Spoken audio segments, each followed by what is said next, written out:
Chapter 8, Part 2. So here we're going to look at evolutionary psychology, the premise of evolutionary psychology. What are the premises? What are the basic assumptions that sort of form the foundation for this approach? A little spot on empirical testing of evolutionary hypotheses. And then we're going to jump into the biggest area of research that evolutionary psychologists do in the area of human nature, looking at need to belong, altruism, and universal emotions. And then quite possibly, we will see, we may get to sex differences, right? Here we look at if we all evolved from the same through the same process of evolution and natural selection and sexual if we all came through the same process, then how do you explain individual differences? How are we different at the same time? So we'll look at the research that's been done with finding sex differences in aggression and jealousy. And then we'll also look at sex differences in mate preferences. Okay, so let's start with premise of evolutionary psychology. 3 assumptions. Domain specificity. Adaptations are designed by evolutionary process to solve specialized adaptive problems. We talked about this in the first section, okay? This is highlighting the fact that each problem that we came across in the environment and had to solve or overcome, they all require different solutions. And the mechanism that we have, the adaptation, is very specific to that problem. Numerousness. There's hundreds of them, thousands of them. Expectation is that there are many psychological adaptations because different adaptations are required to solve different problems. So our ancestors in the environment have come across many, many, many different problems that they've had to overcome, right? And each one of those environmental problems that they've had to overcome has its own adaptation mechanism. So a large number of distinct adaptive problems humans have had to recurrently deal with. And then finally, functionality. Psychological adaptations are designed to accomplish particular adaptive goals, right? So understanding adaptive function is critical. What problem is the trait solving? In evolutionary psychology, everything that we are today, every behavior, personality trait, everything that kind of composes us as our human nature, it is here for a reason. It is here because it serves some function. So you can look at any trait or any behavior and think, what is that what problem is that trait solving? Okay, so everything has function. Okay, so the 3 assumptions: domain specificity, numerousness, and functionality.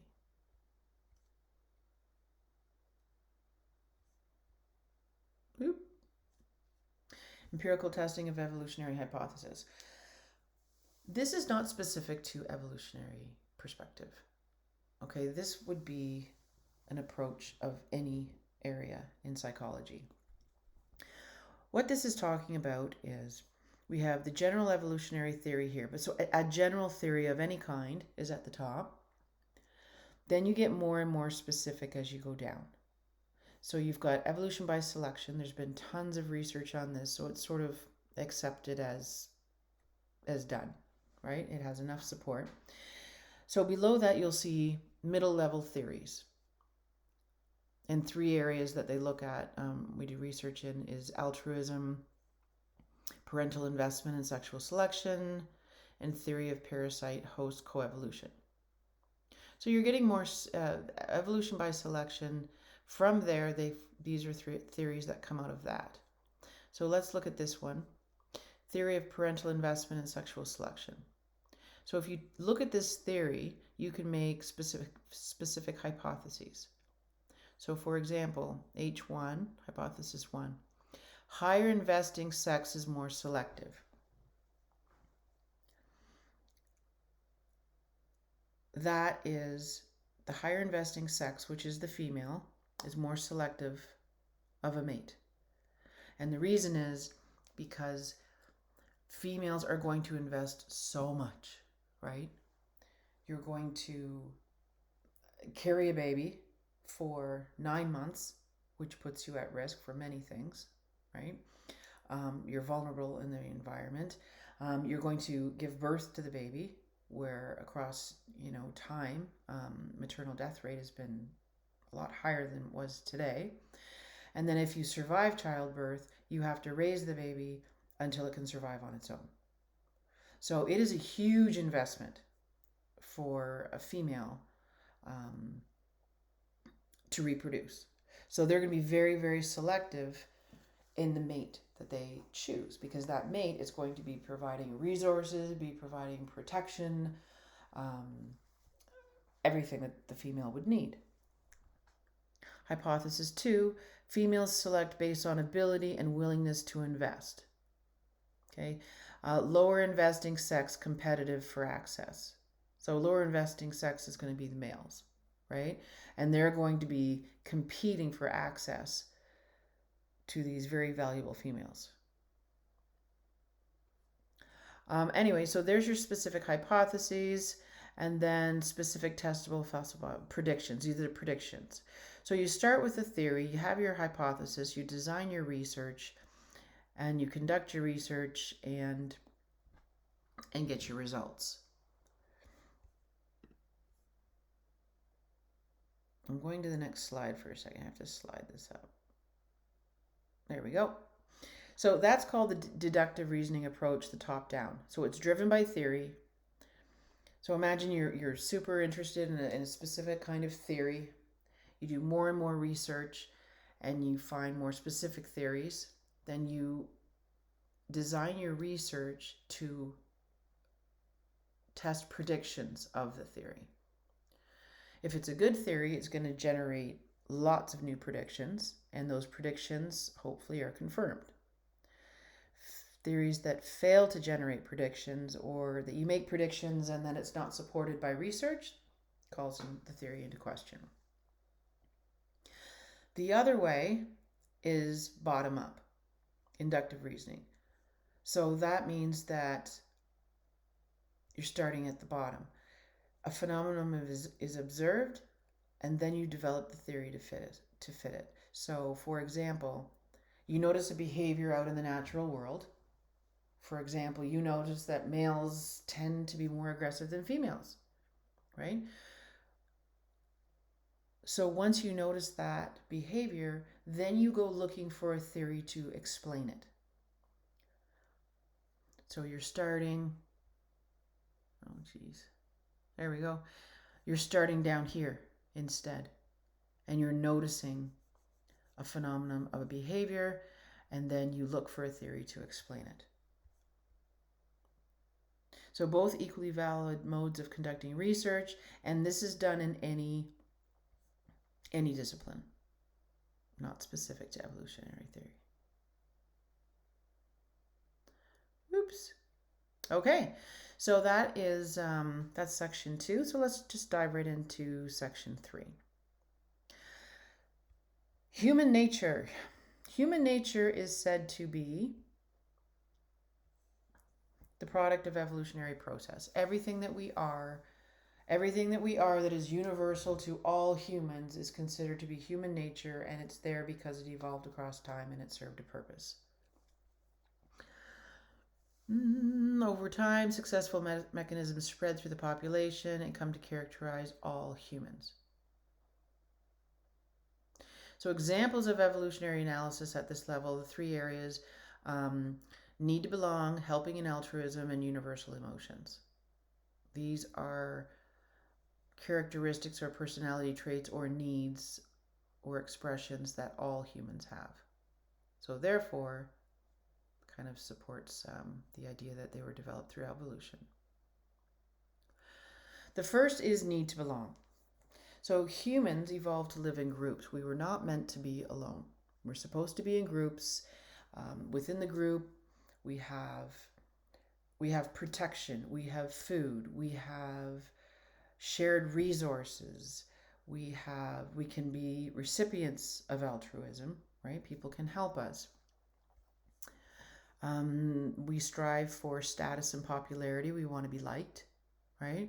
Increased productivity, relevant resources such as better protection, more food, more desirable mates.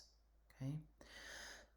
So, because this is the most successful way for humans to live and survive and reproduce, we have evolved psychological mechanisms to prevent being excluded. So social anxiety, for example.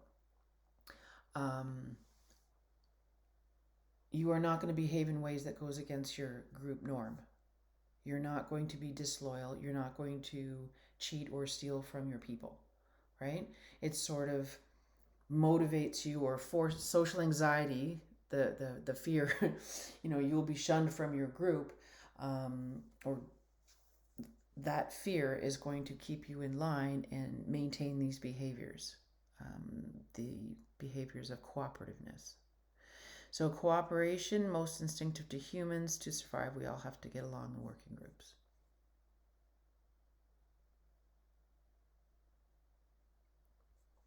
The second area is altruism. We're going to be getting more deeply into this later in this chapter as well. So altruism, in this sense, tendency to help kin under life or death versus everyday condition, has to do with inclusive fitness theory, which we talked about in the first part. So this is a study here that they've done across many different cultures, and it was supported. It was found to be significant in all of these studies, which lends support for this. So participants were told to imagine a building is burning, and you've got like different people are in different rooms. So maybe a brother or a sister's in one room, a child's in another room, a cousin's in another room, a grandparent's in another room, a stranger is another one, a neighbor, a friend. Okay, they're all in different rooms. The building light's on fire, and you were allowed to save one person. Who's it going to be? And they were told they had to circle the room they'd go to with the person. So what they found was support for inclusive fitness theory, which is a tendency to help as a direct function of the genetic relatedness of the person. So people tended to help people who were closer in genetic relatedness. So a brother or sister is going to be 50% child. You're going to help them first. Whereas someone who shares only 0.25% or less of your genetic makeup, you are less likely to help those people. The results are also more dramatic if you're talking about a life or death situation. If it's life or death and they're highly related at 0.50, the tendency to help is very, very high. If they're not related, tendency to help is very low. Everyday things, everyday helping type behaviors also has this same decrease, but it's just not to that extreme. Genetic overlap predicts the tendency to help, especially under life or death conditions. So in addition to the degree of genetic relatedness, another finding was people tended to help younger relatives before older relatives. And the reason for that is younger relatives have higher reproductive value rather than the older relatives. So if any relative, let's say cousins, okay, and one cousin is 24, I don't know how the other cousin would be 50, but anyways, you're going to save the 24-year-old because the 24-year-old is more likely to reproduce and therefore pass on our shared genes.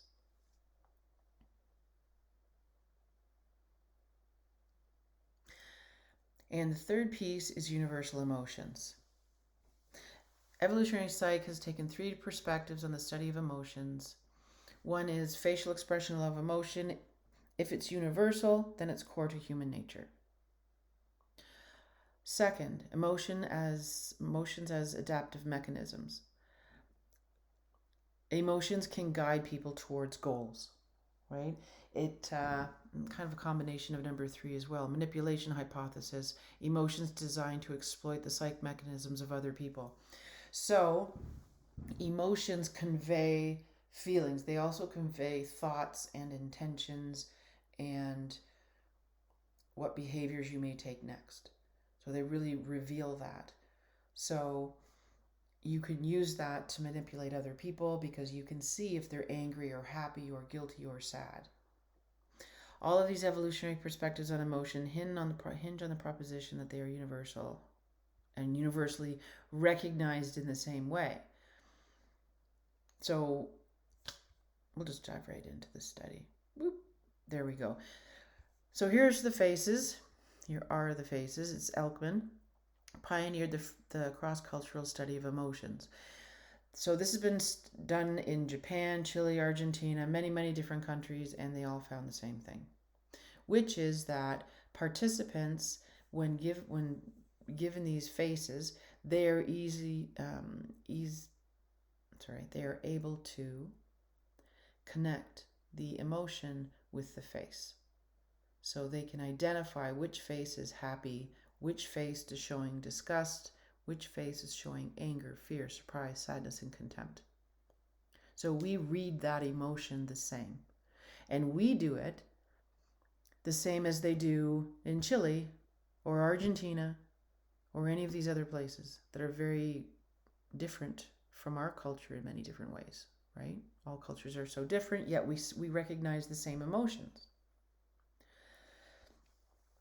A big finding is that there was a tribe in New Guinea, and this tribe had no contact with outsiders. They had no TV. They had no connection to any outside source outside of their own group. They were also able to pair emotions with the faces. So that sort of provides evidence that it is like a core human nature trait that has evolved, the ability to, and it serves a function, right? So emotions are a central component of personality, universally expressed and recognized, and fulfills important criterion for adaptation.